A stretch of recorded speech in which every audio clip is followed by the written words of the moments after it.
हाय दोस्तों, मैं आज आप लोगों को एक कहानी सुनाऊंगी जिसका नाम शादी के बाद भी पत्नी का बॉयफ्रेंड। मगर पत्नी को मिला एक सच्चा पति।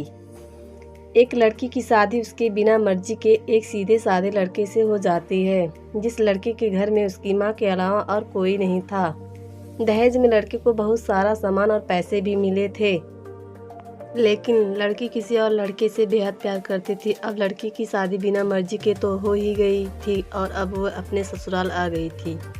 तभी सुहाग रात के वक्त लड़का दूध लेकर कमरे में आता है और उस लड़की यानी अपनी पत्नी के पास बैठ जाता है। तभी उसकी पत्नी गुस्से से अपने पति से कहती है, क्या तुम मुझे अकेला छोड़ सकते हो? उसकी ये बात सुनकर उसका पति बहुत दुखी होता है, लेकिन फिर भी वो खुशी खुशी ये कहता है, नहीं तुम आराम करो, मैं तो सिर्फ तुम्हारे लिए दूध लेकर आया था। यह कहकर वो कमरे से बाहर चला जाता है। लड़की मन मारकर ही रह जाती है, क्योंकि लड़की चाहती थी कि उसने झगड़ा क्यों नहीं किया ताकि वो उस गंवार से तलाक ले सके। अब लड़की को ससुराल में 3-4 दिन हो गए थे, मगर वो तो बस पूरा दिन फ़ोन पर बॉयफ्रेंड से बात करती थी और उधर लड़की की माँ बिना शिकायत करे दिन भर घर का सारा काम करती थी। वह सबके लिए खाना भी खुद ही बनाती थी, फिर भी उसकी माँ के चेहरे पर हर वक्त मुस्कुराहट ही रहती थी। लड़का एक कंपनी में छोटी सी नौकरी करता था। वह बेहद ही ईमानदार और मेहनती था। सुबह अपने काम पर जाता और शाम को थका हारा घर आता, मगर उसकी पत्नी उसे एक गिलास पानी भी नहीं पूछती थी। अब लड़के और लड़की की शादी को करीब 1 महीना हो गया था, मगर अब तक वो दोनों एक साथ कभी नहीं सोए थे। वैसे लड़का बहुत ही शांत स्वभाव का था, इसलिए वह अपनी पत्नी को कुछ भी नहीं कहता था। फिर भी वह अपनी पत्नी को खुद ही खाना परोस कर देता था, मगर उसकी पत्नी उनके साथ बैठकर खाना कभी नहीं खाती थी। वह अपना खाना अपने कमरे में अलग बैठकर खाती थी। लड़की को दहेज में एक स्कूटी भी मिली थी। लड़का जैसे ही अपने काम पर निकल जाता, उसके आधे घंटे के बाद ही लड़की भी अपनी स्कूटी लेकर अपने बॉयफ्रेंड से मिलने चली जाती थी और लड़के के आने से पहले ही वो अपने ससुराल वापस आ जाती थी। एक दिन लड़के की काम की छुट्टी थी और वह घर पर ही था, तो लड़की ने अच्छे भले खाने को भी गंदा कह के अपनी सासू माँ को उल्टा सीधा कहकर खाने को बाहर फेंक देती है। ये सब देखकर लड़के को बहुत ही गुस्सा आता है और वह गुस्से गुस्से में अपनी पत्नी पर हाथ उठा देता है, मगर उसकी माँ फिर भी अपने बेटे को ही डांटती है। इधर लड़की को झगड़े का एक बहाना ही चाहिए था, जो कि उसे मिल गया था। तभी वो बिना बोले अपनी स्कूटी लेकर अपने बॉयफ्रेंड के पास चली जाती है और अपने बॉयफ्रेंड के पास जाकर कहती है कि अब एक पल भी मुझे उस घर में नहीं रहना। आज उस गंवार ने मुझ पर हाथ उठाकर अच्छा नहीं किया।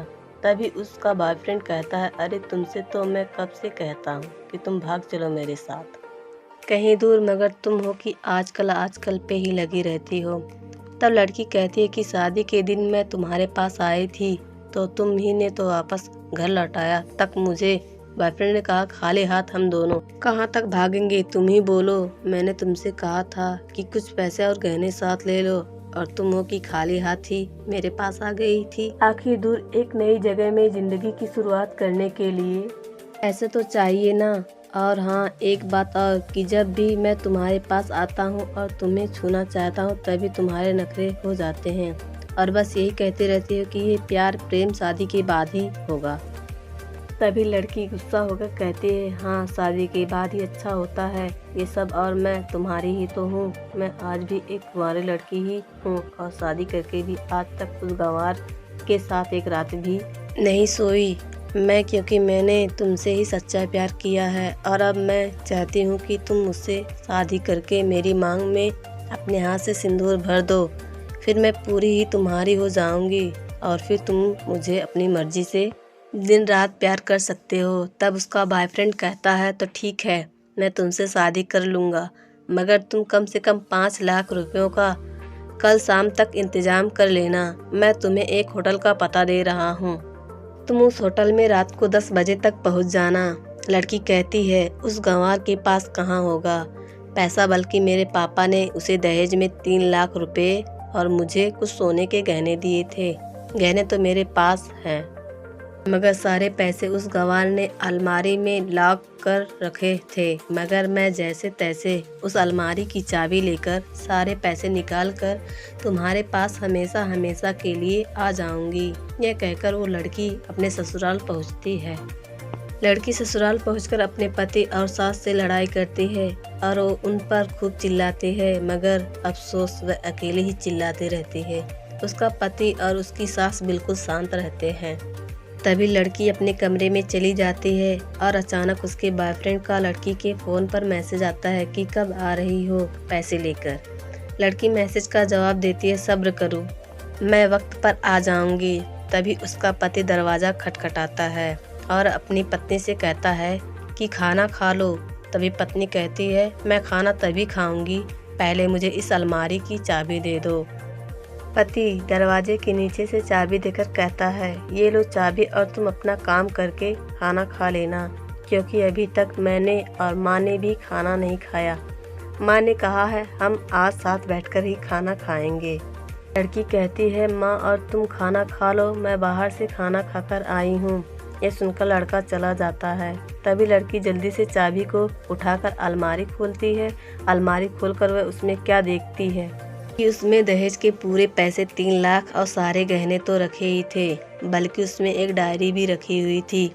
जब वो उसे खोलकर पढ़ती है तो उसमें लिखता था, प्रिय पत्नी, मुझे और तुम्हारे पिताजी को पता है कि तुम किसी और लड़के से बेहद प्यार करती हो, मगर तुम्हारे पिताजी ने पता लगाया है कि जिससे तुम प्यार करती हो उसकी पहले भी एक बार शादी हो चुकी है और वो लड़का बहुत सी लड़कियों को धोखा भी दे चुका है। पर आपके पिताजी आपको उस लड़के के बारे में कुछ भी ना बता सके, क्योंकि उन्हें पता था कि ये जो इश्क का नशा है हमेशा अपनों को गैर और गैरों को अपना बना देता है।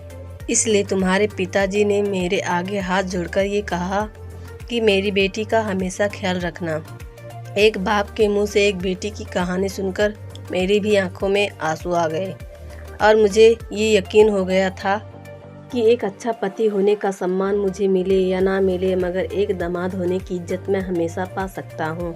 और मुझे दहेज में मिले सारे पैसे और सोने के गहने मैंने तुम्हारे अलमारी में रख दिए हैं, क्योंकि दहेज के नाम से मुझे नफरत हो चुकी थी। इस दहेज के ही कारण मैंने अपनी बहन और पिता को खोया था और मेरे पिता के अंतिम शब्द भी यही थे कि किसी बेटी के बाप से कभी 1 रुपया भी दहेज ना लेना। और उस डायरी में ये भी लिखा था कि तुम मुझसे आज़ाद हो और तुम कहीं भी जा सकती हो। डायरी के बीच के पन्नों में तलाक के पेपर रखे हैं, जहां मैंने पहले ही अपने साइन कर दिए हैं। जब तुम्हें लगे कि अब इस गंवार के साथ नहीं रहना, तब तुम भी इस तलाक के पेपर पर साइन करके अपने सारे पैसे और जेवर लेकर जा सकती हो। लड़की डायरी पढ़कर हैरान थी और परेशान भी थी। ना चाहते हुए भी उसके गंवार पति के शब्दों ने उसके दिल को छू लिया था। अब वो ना चाहते हुए भी गंवार पति के अनदेखे प्यार को वो महसूस करने लगी थी। वह फुट फुट के रोने लगी। डायरी में आगे लिखा था कि मैंने तुम्हें इसलिए मारा क्योंकि आपने माँ को गाली दी, और जो बेटा खुद के आगे अपनी माँ की बेइज्जती होते सहन कर ले, फिर वह बेटा ही कैसा। इसलिए मुझे माफ़ कर देना, क्योंकि मेरे लिए माँ का दर्जा सबसे बड़ा है और आपको मैं दुल्हन बनाकर अपना हमसफ़र बनाने लाया हूँ। आपसे ज़बरदस्ती करने नहीं। आपको मुझसे प्यार हो ना हो, लेकिन मैं अंत तक सिर्फ तुमसे ही प्रेम करता रहूँगा। अब फैसला तुम्हारे ही हाथों में है। अब लड़की दुल्हन बन चुकी थी और उसकी आंखों से आंसू बह रहे थे। अचानक लड़की के बॉयफ्रेंड का फ़ोन आता है। तभी गुस्से में लड़की अपने फ़ोन को स्विच ऑफ करके फ़ोन का सिम कार्ड तोड़ देती है। अब उसे सब समझ आ गया था कि जिससे वो बेहद प्यार करती थी, उसे तो सिर्फ पैसों से ही प्यार था, और सच्चा प्यार करने वाला तो मेरा पति ही था, जिसने सिर्फ मेरे पापा की इज्जत रखने के लिए ही मुझसे शादी कर ली, और उसे मेरा एक बॉयफ्रेंड है पता होने के बाद भी मुझसे इतना प्यार किया। मैं अपने पति का प्यार क्यों नहीं समझ पाई, ये सब सोचकर वह रोती रही। फिर उसने रोते हुए अलमारी का सारा सामान जैसा था वैसे ही रखकर न जाने कब सो गई। अगले दिन उसकी पत्नी सुबह देर से जागी, तब तक उसका पति ऑफिस जा चुका था। तभी पहले नहा धोकर उसने साड़ी पहनी, फिर लंबा सा अपनी मांग में सिंदूर लगाया, जबकि पहले एक बिंदी जैसी साइड पे सिंदूर लगाती थी, ताकि कोई लड़का ध्यान ना दे और किसी को ये पता ना चल जाए कि वह एक शादीशुदा है। मगर आज तो 10 किलोमीटर से भी दिखाई दे ऐसी लंबी और गाढ़ी सिंदूर लगाई थी।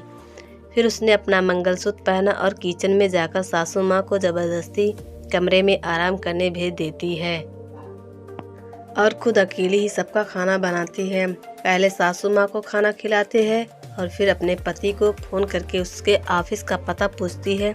उसका पति उसको ऑफिस का पता देते हुए सोचता है कि कहीं उसकी पत्नी ने तलाक देने का फैसला तो नहीं कर लिया, मगर उसे कहाँ पता था कि वो अब सुधर गई है और उसे ही अपना पति मान चुकी है। इतने में ही उसकी पत्नी स्कूटी लेकर उसके ऑफिस खाना लेकर पहुंच जाती है। पत्नी को देखकर पति हैरान हो जाता है। तभी वो अपनी पत्नी से पूछता है, सब ठीक है ना? माँ ने तुमसे कुछ कह तो नहीं दिया? उसका पति सवाल पर सवाल पूछे जा रहा था। तभी अचानक पत्नी सबके सामने अपने पति के सीने से लिपट जाती है और उसे कहती है कि सब ठीक है, मगर मुझे तुमसे कुछ कहना है। पति कहता है, हाँ कहो।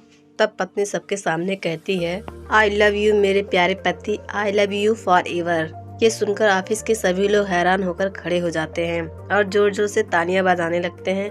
तब पत्नी सबके सामने अपने पति का हाथ पकड़ के कहती है कि अब 1 महीने तक मेरे पतिदेव ऑफिस में दिखाई नहीं देंगे। ऑफिस के सभी लोग पूछते हैं क्यों?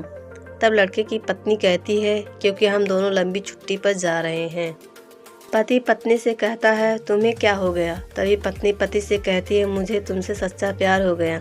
ये कहकर वो उसके सीने से दोबारा इस तरह लिपट जाती है जहाँ से वो अपने गंवार पति से कभी भी जुदा ना हो पाए। तभी उसका पति भी बहुत खुश हो जाता है और फिर वो दोनों अपने घर चले जाते हैं और खुशी खुशी अपना जीवन बिताते हैं और हमेशा खुश रहते हैं। तो दोस्तों, प्यार हमेशा उससे करना चाहिए जो आपसे प्यार करता हो और साथ ही आपकी और आपके परिवार की इज्जत भी करता हो। पैसों से प्यार करने वाला इंसान कभी आपसे प्यार नहीं कर सकता दोस्तों।